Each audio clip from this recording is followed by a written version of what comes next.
Santa Claus has been so busy all year preparing for Christmas that he has missed his regular dental checkups. As he is loading the gifts onto his sleigh on Christmas Eve, he begins to get a toothache. Thinking that the pain would just go away by itself, he sets off on his ride because he doesn't want to disappoint all the kids who have been good all year. As the night gets colder and longer, and Santa eats more sweets, his tooth hurts so much he's ready to quit. Can Santa continue his journey? Will this be the year that children wake up to find there is nothing under their tree? Find out what happens when Santa Claus gets a toothache on Christmas Eve.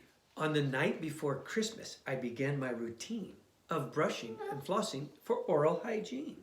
The children had all done the same in the hopes that the list they were on would be good. I thought about Santa and what kind of food would help him to stay in his holiday mood. Instead of cookies and sugary sweets, I put out a plate of healthier treats. Apple and grapes and cheese. With all my chores done, I snuggled in bed. I needed my rest for the long day ahead. But all of a sudden, I woke in the night with a feeling that something just wasn't quite right. And far in the distance, I thought I could hear snuffles and snorts of Santa's reindeer. They seemed to come closer, quite quickly indeed. I didn't know reindeer could fly at such speed. Oh, look.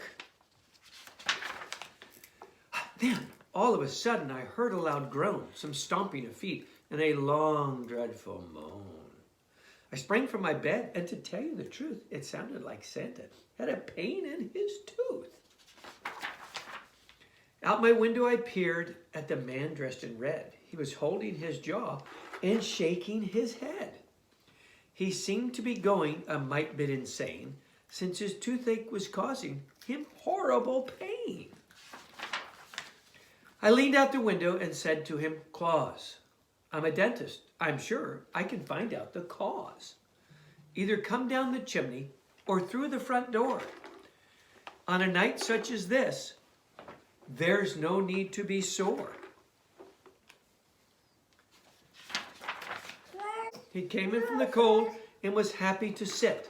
It had been a long night. He was ready to quit. He thought that the pain would just go away, so he loaded the toys and the gifts on his sleigh. But as the night went on and the more sweets he ate, he was left in a horrible, desperate state. I said, "Let me look." So please open wide. And I spotted a filling was missing inside. I gathered my tools and my things used for drilling to make sure that Santa Claus got a new filling. Just like Papa, huh?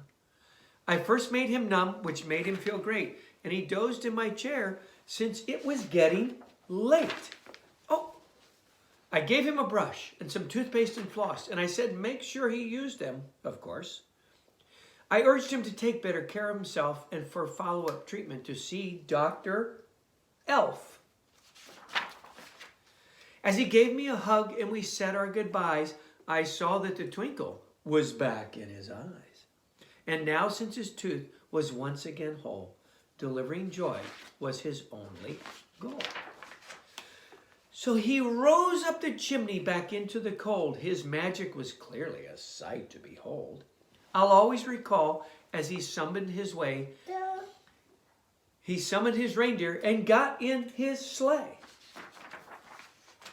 They took off in the air and it started to snow, even though Santa had hours to go. I heard him exclaim with his teeth gleaming white, "Merry Christmas to all, and to all a good night." That was great, wasn't it? Say bye, Santa.